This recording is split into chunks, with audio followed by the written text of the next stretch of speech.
वालेकुम वरहमतुल्लाहि वबरकातुहू। Dear students, आज के इस सेशन में हम डिस्कस करेंगे how is food transported in plants. यहाँ यही क्वेश्चन जो है दूसरे तरीके से भी पूछा जा सकता है, जैसे कि व्हाट इज ट्रांसलोकेशन। हम जानते हैं कि प्लांट्स जो है वो ऑटोट्रॉपस है। प्लांट्स ऑटोट्रॉपस है, यानी कि प्लांट्स अपनी ग़िज़ा, अपना फूड जो है खुद बनाते हैं। और ये फूड जो बनाते हैं प्लांट्स, ये एक पर्टिकुलर प्रोसेस के थ्रू बनाते हैं, जिस प्रोसेस को हम बोलते हैं फोटोसिंथेसिस। फोटोसिंथेसिस में सोलर एनर्जी का यूज होता है, कार्बन डाइऑक्साइड का यूज होता है और वाटर का यूज होता है। यानी कि अगर हम कहें तो फोटोसिंथेसिस में जो इनऑर्गेनिक रॉ मटेरियल्स होते हैं वो कन्वर्ट होते हैं ऑर्गेनिक फूड में।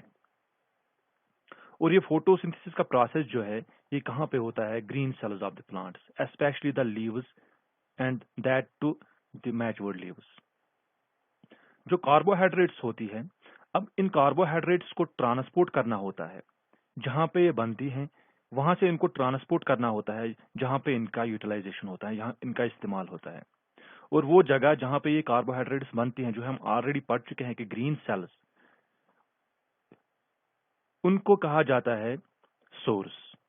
यानी कि कार्बोहाइड्रेट्स बनने की जगह उसको सोर्स कहा जाता है, या जहाँ पे ये स्टोर होती है उसको भी सोर्स कहा जाता है।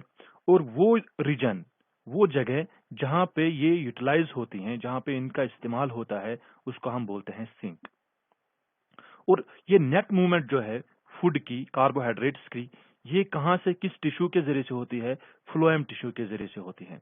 और इसलिए इसको क्या कहा जाता है? ट्रांसलोकेशन और फ्लोएम ट्रांसलोकेशन। तो अगर हम सिंपल अल्फाज में कहें तो फ्लोएम ट्रांसपोर्टेशन क्या होता है? The movement of photo assimilates, that is products of photosynthesis. जो फोटो एसिमिलेट्स होते हैं, फोटो एसिमिलेट्स क्या होते हैं? Products of photosynthesis. And what are the products of photosynthesis? Carbohydrates. The movement of photo assimilates, that is products of photosynthesis over long distances through phloem is known as phloem translocation. जो young leaves होते हैं, तब जो young seedlings होती हैं, young seedlings में कार्टिलेडन्स जो होती हैं, कार्टिलेडन्स में रिजर्व फूड मटेरियल होता है। Cotyledons reserve food material contain करती है और ये सोर्स, ये एक्ट करता है, these cotyledons act as source while as the roots act as sink. अगर हम यंग सीडलिंग्स की बात कर रहे हैं, हम यंग सीडलिंग्स में जब हम बीज बोते हैं, मान लीजिए हम मटर का बीज बोएंगे, इसमें जो मटर का जो बीज है उसमें कार्टिलेडन्स होती हैं, जो इसके हिस्से होते हैं। अगर हम एक बीन को तोड़ेंगे, एक बीन सीड को हम तोड़ेंगे, उसको हम अलग करेंगे, तो उसमें से दो अलग अलग पार्ट्स निकलते हैं, दो अलग अलग वो हिस्से निकलते हैं, ठीक है। उनको हम कहते हैं कार्टिलेडन्स, उनको हम कहते हैं कार्टिलेडन्स। वो कार्टिलेडन्स जो होती हैं उनमें रिजर्व फूड मटेरियल होता है, उनमें रिजर्व फूड मटेरियल होता है। और जब हम एक बीन को जमीन में सो करते हैं, सॉइल में सो करते हैं, तो जो रिजर्व फूड मटेरियल है वो नरिशमेंट, वो न्यूट्रिएंट्स प्रोवाइड करता है रूट्स को। तो इसलिए रूट्स जो है, roots act as sink while as the cartilaginous act as source. इसलिए ट्रांसलोकेशन जो है ऑर्गेनिक सोल्यूट्स का, that occurs from cotyledons to the roots. और अगर हम ग्रोन अप प्लांट्स की बात करें, carbohydrates made in leaves are loaded into the sieve tubes. अगर हम मैच्योर प्लांट्स की बात करें जो खुद फोटोसिंथेसिस के जरिए से फूड प्रोड्यूस करते हैं, उनमें जो फूड प्रोड्यूस होता है लीव्स में, because leaves are called the kitchen और food factories of the plant, जो वहां पे कार्बोहाइड्रेट्स बनती हैं वो फिर लोड होती है कहाँ पे? सीयू ट्यूब्स में, sieve tubes of phloem tissue. अब वहां पे क्या होता है, जब ये फूड लोड होता है सीयू ट्यूब्स में, तो वहां ऑस्मोटिक प्रेशर जो होता है सेल का वो इंक्रीज हो जाता है, और water near by xylem tissue से, जाइलम वेसल्स से कहाँ डिफ्यूज होता है, कहाँ आ जाता है? सीयू ट्यूब्स में, वो सीयू ट्यूब्स में एंटर होता है। और ये किस प्रोसेस के जरिए से एंटर होता है? By the process of osmosis, ठीक है। और इसलिए फ्लोएम टिश्यू का प्रेशर इंक्रीज हो जाता है और फूड इस हाई प्रेशर एरिया से लो प्रेशर वाले एरिया की तरफ मूव होता है। लो प्रेशर एरिया कहां होता है? जहां पे फूड अनलोड होता है, जहां पे फूड फ्लोएम टिश्यू से अनलोड होता है, वहां पे जो प्रेशर है वो कम हो जाता है, वहां पे प्रेशर कम हो जाता है, ठीक है। और इसलिए क्या होता है, फ्लोएम जो है ये मूव करता है हाई प्रेशर एरिया से लो प्रेशर एरिया की तरफ, यानी कि एक प्रेशर ग्रेडियंट क्रिएट होता है। सोर्स और सिंक के दरमियान एक प्रेशर ग्रेडियंट क्रिएट होता है, जिसकी वजह से फूड हायर प्रेशर एरिया से लोअर प्रेशर एरिया या हायर प्रेशर पार्ट से लोअर प्रेशर पार्ट्स की तरफ मूव होता है। और ये डायरेक्शन जो है ट्रांसलोकेशन की, ये ऊपर से लीव्स से लेकर रूट्स की तरफ हो सकती है, या फिर नीचे रूट्स से लेकर ऊपर की तरफ हो सकती है, या फिर दोनों साइड हो सकती है, मूवमेंट दोनों तरफ हो सकती है। लेकिन आप यहाँ पे एक बात याद रखेंगे, मैं यहाँ पे कह रहा हूं कि फूड हमेशा कहाँ पे बनता है? लीव्स में बनता है, तो फिर मूवमेंट सिर्फ डाउनवर्ड होगी। लेकिन एक बात आपको याद रखनी है कि ये फूड डाउनवर्ड होके फिर कहीं पे स्टोर भी हो जाता है, और स्टोरेज ऑर्गन जो होता है, जो स्टोरेज साइट होती है, उसको भी हम सोर्स ही कहते हैं, क्योंकि वो भी एज सोर्स एक्ट करता है during the scarcity of food, या especially during winter time when plants are not able to photosynthesize their food, ठीक है। अब यहाँ पे जो है अपवर्ड डाउनवर्ड डायरेक्शन में ये मूवमेंट हो सकती है, एक फ्लोएम ट्यूब में या एक फ्लोएम मतलब टिश्यू में।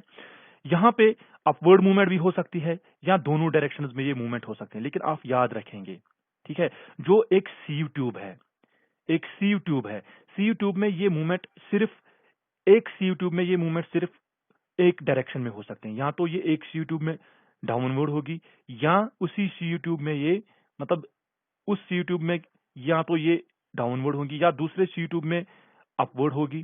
तो ये अलग अलग सीव ट्यूब में अलग अलग मूवमेंट हो सकती है। एक ही सीव ट्यूब में एक समय पर, एक वक्त पर अपवर्ड और डाउनवर्ड मूवमेंट पॉसिबल नहीं है। तो ये आप याद रखेंगे। और ये सारा मैकेनिज्म जो यहाँ पे लिखा है, इसको कहते हैं मास फ्लो हाइपोथेसिस और प्रेशर फ्लो हाइपोथेसिस और मंचेस हाइपोथेसिस। क्यों? क्योंकि इसको प्रपोज किया था अर्नेस्ट मंच ने 1930 में, और यही सबसे ज्यादा मतलब मानी जाने वाली यहाँ हाइपोथेसिस है कि फूड कैसे ट्रांसलोकेट होता है प्लांट्स में। अब आप एक स्लाइड के जरिए से मैं इसको एक्सप्लेन करूंगा। यहाँ पे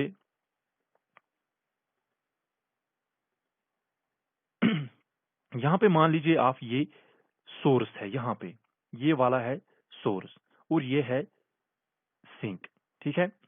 और ये है यहाँ पे जाइलम वेसल, ये है यहाँ पे फ्लोएम सीव ट्यूब।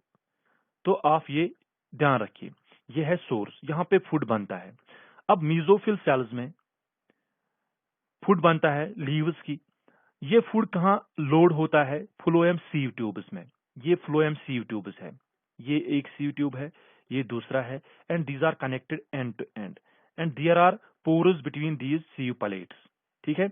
और सीव प्लेट्स बीच बीच में यहाँ पे सीव प्लेट्स होते हैं, लेकिन उसमें छोटे छोटे सुराख होते हैं, वो छलनी जैसे होते हैं प्लेट्स। अब यहाँ पे जब कार्बोहाइड्रेट्स लोड होगी यहाँ पे, तो यहाँ पे कार्बोहाइड्रेट्स की क्वांटिटी ज्यादा होगी। कार्बोहाइड्रेट्स की क्वांटिटी जब ज्यादा होगी, वाटर की क्वांटिटी कम होगी। तो इसलिए वाटर कहां से मूव होगा? जाइलम में सिर्फ वाटर मूव करता है और अपवर्ड डायरेक्शन में मूव करता है। तो जाइलम से वाटर कहां पे मूव होगा? इस फ्लोएम में।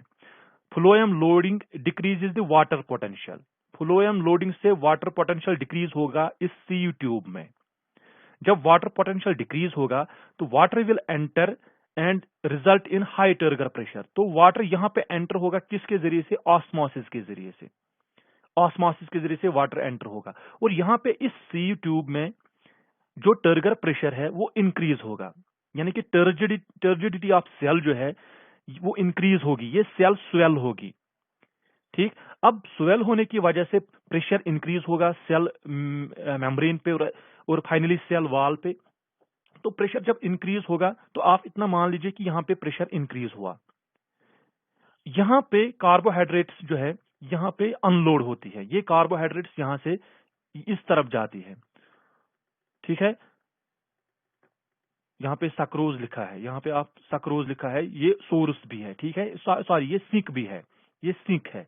यहाँ पे शुगर जो है स्पेशली सक्रोज वो अनलोड हो जाता है, ठीक। और यहाँ पे लोड हो जाता है, ये यहाँ पे लोड हो जाता है, यहाँ पे अनलोड हो जाता है। लोड अनलोड तो आप समझते हैं, आसान टर्म्स है।